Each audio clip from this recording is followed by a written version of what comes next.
Good morning. I think I'm on. Great, I'm on. Great. Hi, folks. I continue to do my homework and research on manganese and COVID-19, how and why of it. So let's get right to it. So they have done some studies as manganese as a contrast agent in fMRI. And so they use a drug called mangafodipir, I think. Okay, so that is, oh my gosh, and what a drug that is. My goodness, and very interesting and very, because manganese is very reactive. And so to control it is very, very interesting. And so same with the virus. Now the virus has this NSP15 that is that enables the virus. No NSP15, no virus gets into the system. So it's a non-specific protein, I think. So it is external to the virus, but it lets it in. It's like an escort to let the virus in to do its dirty work. So you cut this out, you cut the virus out. So what is this?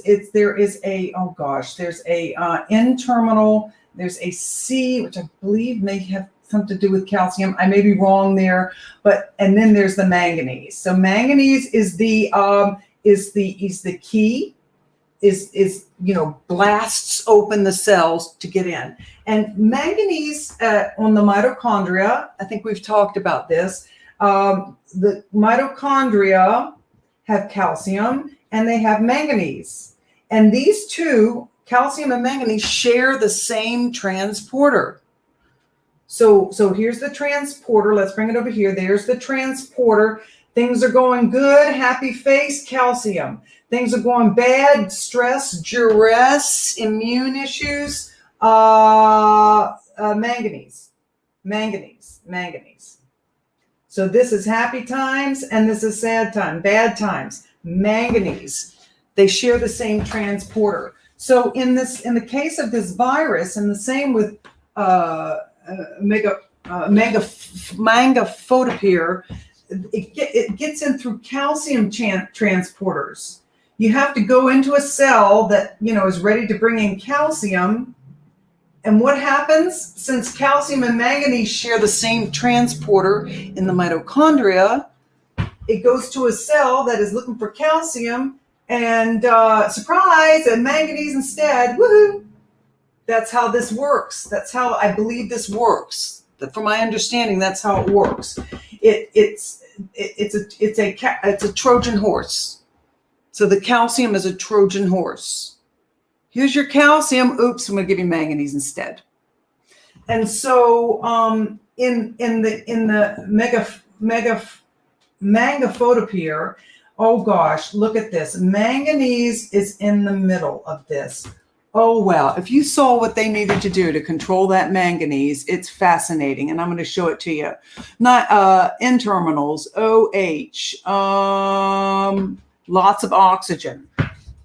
So N-terminals, it helps you get into the cell, OH. So what does it do? It splits oxygen out of water, manganese. Okay, so it cheats to go in. And the virus, the NSP looks kind of like this, which is very, very interesting because this N-terminal is in the middle. So it seems to do, it doesn't say calcium, it's a C-terminal and an M-terminal. I mean, I assume that is manganese because that is what is that is operational here. So forgive me for, I'm on a learning curve with this NSP, but I know manganese a little bit is essential. And too much of it, you surround this with manganese, this ain't going to happen. It's not going to happen. Look at this mangafodipir. Let's put this away. Oh gosh, it's so exciting, but you know what? It's nice to have an answer. What's going on? Am I doing the wrong? Jeez. I'm sorry, friends. I gotta get a new whiteboard. I need a bigger whiteboard is what I need. And somebody to erase all my stuff. That would be helpful. Great. So look what else is here. All right, I'm just going to go because it's symmetrical. Yes, it is symmetrical. So from these, another, okay, bomb, tum. Oh gosh, I'm not real good at this yet. I don't really mark a lot of these. And another N, tum, pom. There's an N there, and another pa, and O. Phosphate. Yeah, that's really interesting. Okay.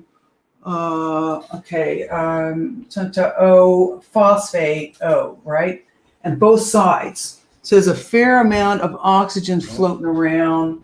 This is the H, and then there's another O coming out of there. Where are you? Come on. However it goes. Yeah, there's O's coming all over the place, right? Oxygen. There's oxygen all over this manganese in the central core. How do you control manganese? Holy moly.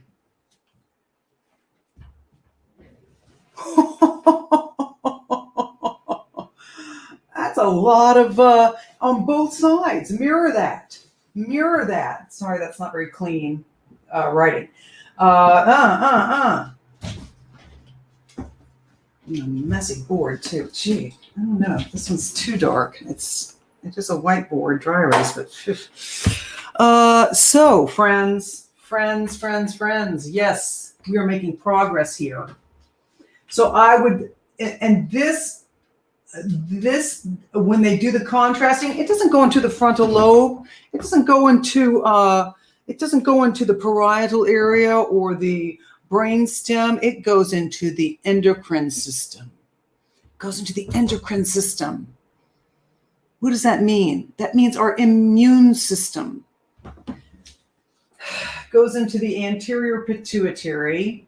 So they're looking to see if this is safe for contrasting and where this manganese shows up when they give it to patients, who are getting brain scans, and they're healthy patients, no drug, no alcohol. There's a lot of nice controls there.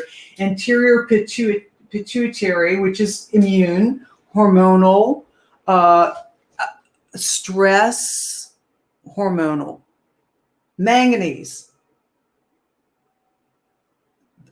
We need it there because that is where we fight. Manganese is part of the immune system.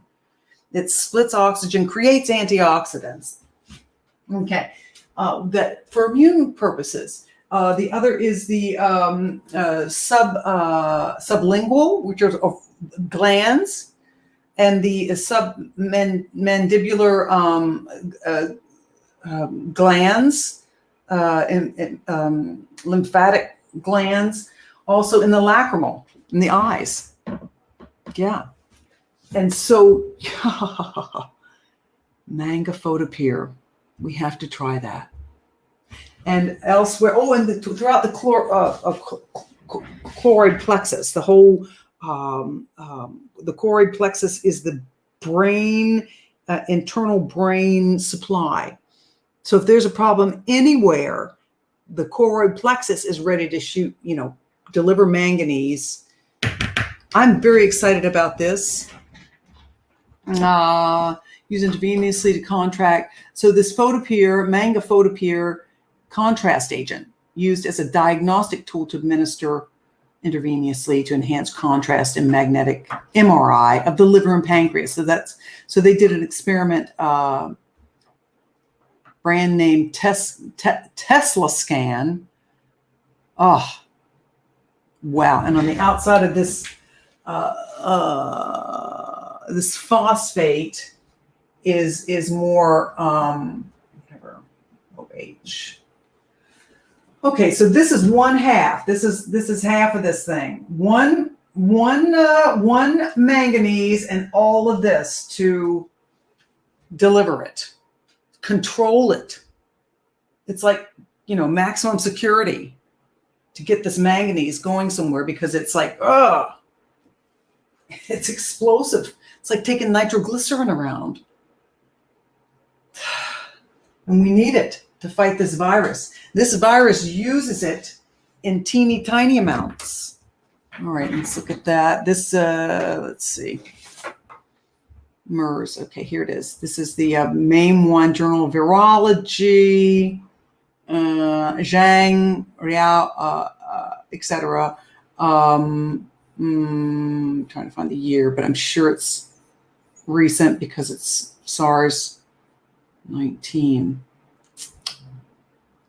So where there's evidence, where there's causation, all you find is evidence. So N-terminal domain, C-terminal domain, middle domain. Now, I can't really find a proper manganese, okay. Okay, non-structural protein, nidoviral endoribonuclease. That's cleave the 3-unit and the 5-unit, generate cyclic phosphate. Activities of SARS and hepatitis significantly stimulated by manganese. Significantly stimulated. That's an understatement. That means it gets in. It works with manganese. Copper works a little bit, but manganese really works. Yeah. Etc. There's a lot of it. A lot of it. NSP15 was found to be an inhibitor of mitochondrial antiviral signaling, inducing apoptosis. That means this thing gets in, stops the mitochondria, and induces apoptosis. Oh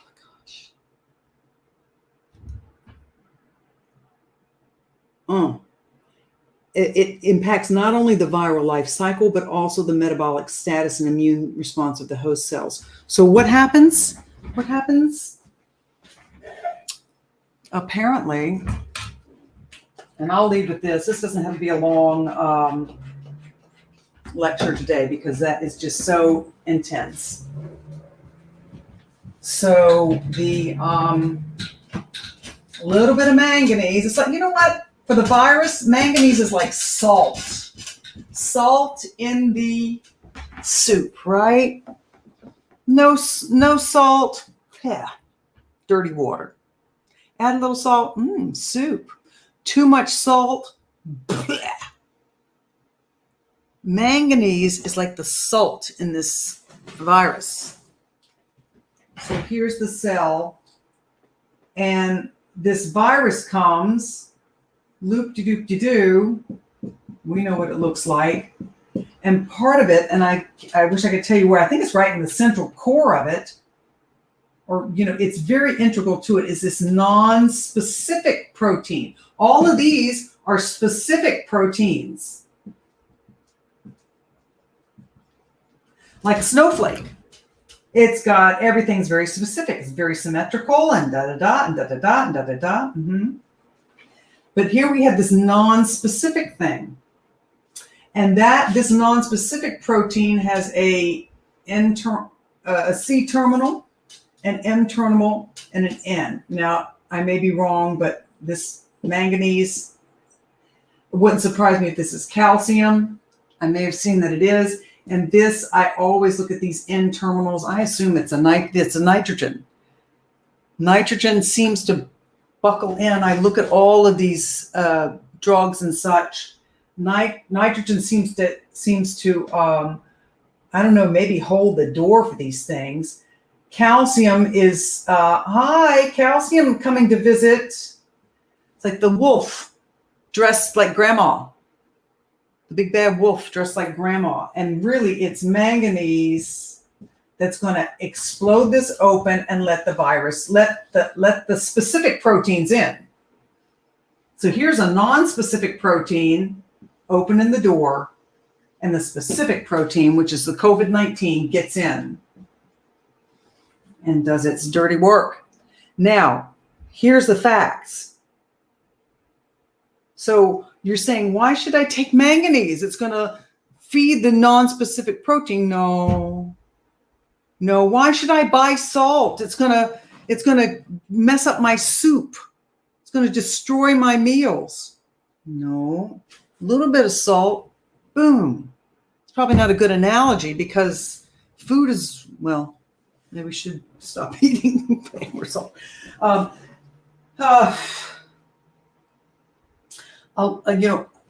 Abundant manganese stops all this stuff.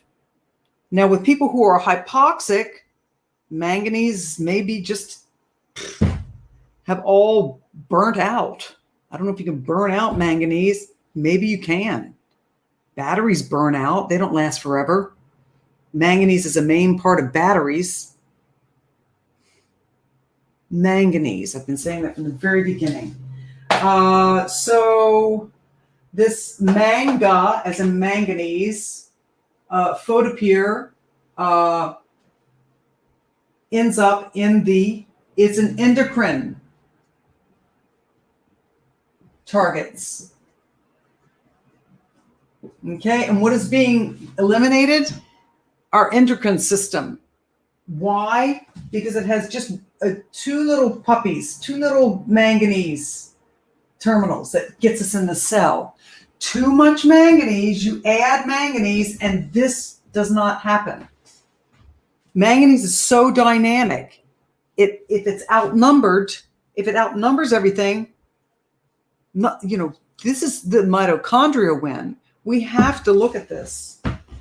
I hope I am wrong. Then I can stop doing it because I tell you, it's frustrating. I feel like a one-man show here, but all right. Mangafodipir. If we need to try that, or just plain old manganese. Mangafodipir delivers it to our immune system.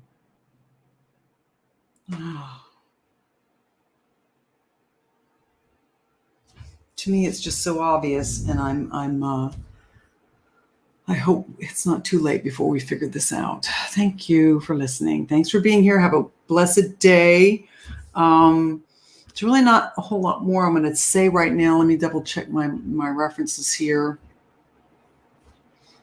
All right. I just keep coming up with the same one because not too many people do it.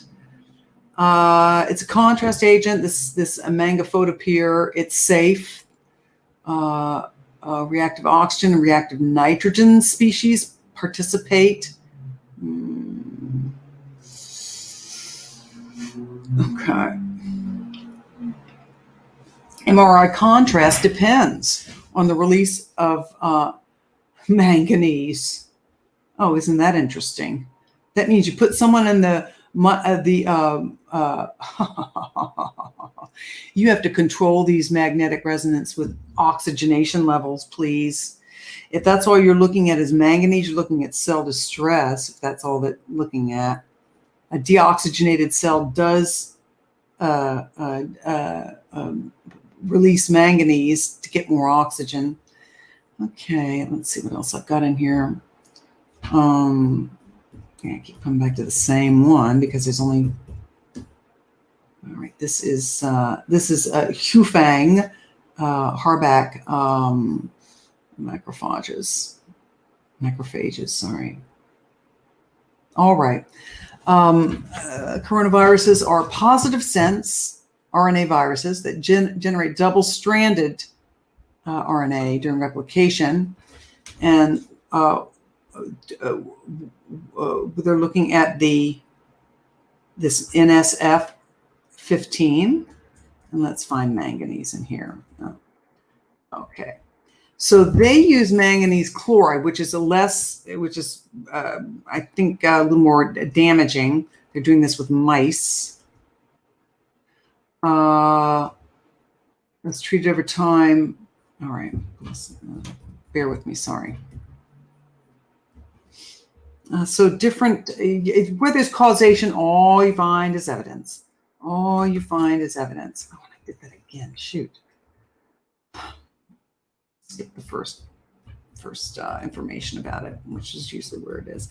It's just not studied so much, manganese. Radio-labeled RNA treated over time in the presence of manganese. cleavage assay. Standard cleavage. Use the RNA substrate and manganese.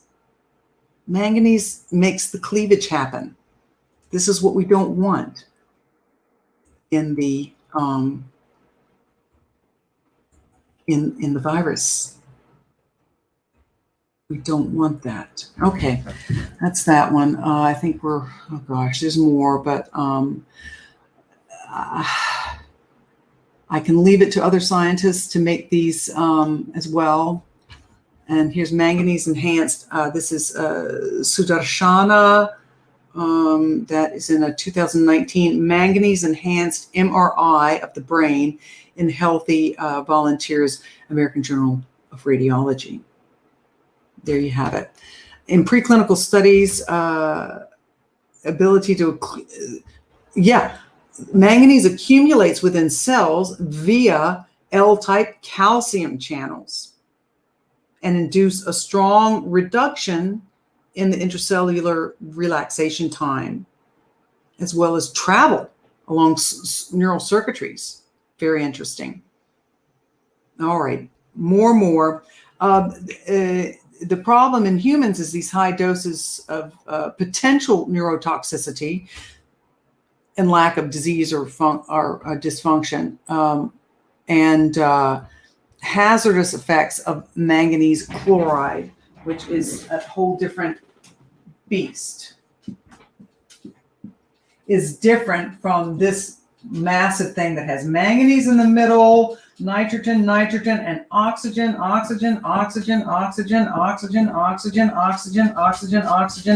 and a little potassium over here,